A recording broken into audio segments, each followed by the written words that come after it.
ಇದು ಚೇತನ್ ಅವರ ಮನೆ. 42ನೇ ವಯಸ್ಸಿನಲ್ಲಿ ಅವರು ಬಲಶಾಲಿ ಮತ್ತು ನಿರ್ಭೀತರಾಗಿದ್ದರು. ತೆಂಗಿನ ಮರ ಹತ್ತುವುದು ಅವರ ವೃತ್ತಿ.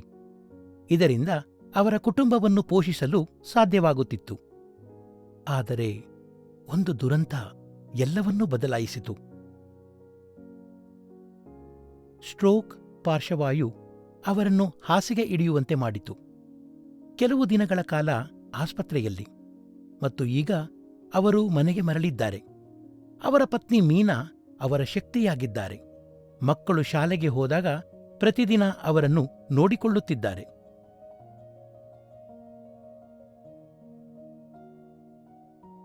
ಸಿಸ್ಟರ್, ಅವರು ಬೆನ್ನು ಉರಿಯುತ್ತಿದೆ ಅಂತಿದ್ದಾರೆ. ನನಗೆ ಬಹಳ ಚಿಂತೆಯಾಗ್ತಿದೆ. ಅದಕ್ಕಾಗಿಯೇ ಬೆನ್ನಿನ ಆರೈಕೆ ಬಹಳ ಮುಖ್ಯ ಮೀನಾ. ಇದು ನೋವು, ಹುಣ್ಣುಗಳನ್ನ ತಡೆಯುತ್ತದೆ ಮತ್ತೆ ಅವರನ್ನ ಆರಾಮವಾಗಿರಿಸುತ್ತೆ. ನಾನು ಹೇಗೆಂದು ನಿಮಗೆ ತೋರಿಸ್ತೇನೆ. ಚಿಂತಿಸಬೇಡಿ, ಇದು ಸರಳವಾಗಿದೆ. ನನ್ನನ್ನ ಗಮನಿಸಿ. ಮೊದಲು ನಿಮ್ಮ ಕೈಗಳನ್ನ ತೊಳೆದು ಸ್ವಲ್ಪ ಎಣ್ಣೆ ಅಥವಾ ಕ್ರೀಮ್ ಸಿದ್ಧವಾಗಿಡಿ. ನಿಮ್ಮ ಅಂಗೈಗಳಿಗೆ ಸ್ವಲ್ಪ ಹಚ್ಚಿಕೊಳ್ಳಿ. ಹೀಗೆ.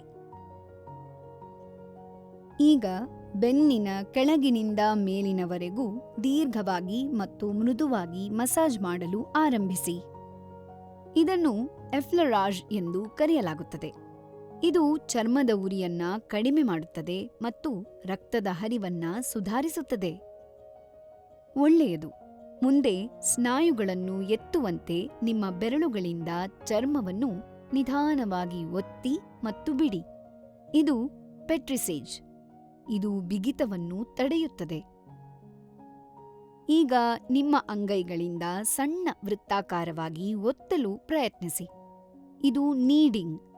ಇದು ಬಿಗಿತವನ್ನು ಕಡಿಮೆ ಮಾಡುತ್ತದೆ.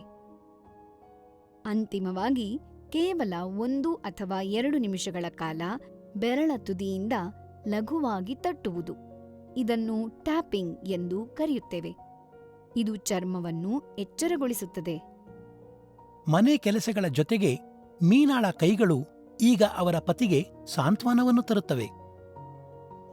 ನೋಡಿ, ಇದು ಕೇವಲ 15 ನಿಮಿಷಗಳಿಗೆ ತಪ್ಪದೆ ಪ್ರತಿದಿನ ಮಾಡಿ ಮತ್ತು ಯಾವುದೇ ಕೆಂಪಾಗುವಿಕೆ ಅಥವಾ ಹುಣ್ಣುಗಳಿವೆಯೇ ಎಂದು ಗಮನಿಸಿ. ನೀವು ಅಸಾಮಾನ್ಯವಾದುದನ್ನ ನೋಡಿದರೆ ಸಿಸ್ಟರ್ಗೆ ಅಥವಾ ವೈದ್ಯರಿಗೆ ಕರೆ ಮಾಡಿ. ಪ್ರೀತಿಪಾತ್ರರನ್ನು ನೋಡಿಕೊಳ್ಳುವುದು ಸುಲಭವಲ್ಲ. ಆದರೆ ಸರಳವಾದ ಬೆನ್ನು ಆರೈಕೆಯಂತಹ ಸಣ್ಣ ಪ್ರೀತಿಯ ಕ್ರಿಯೆಗಳೊಂದಿಗೆ ಸಾಂತ್ವನವನ್ನು ಮತ್ತು ಆರಾಮ ದೊರಕುವುದರೊಂದಿಗೆ ಘನತೆ ಸಹ ಉಳಿಯುತ್ತದೆ. ಏಕೆಂದರೆ ಪ್ರತಿಯೊಂದು ಮೃದು ಸ್ಪರ್ಶವು ನೀವು ಒಬ್ಬಂಟಿಯಾಗಿಲ್ಲ ಎಂದು ಸಂದೇಶವಾಗಿದೆ.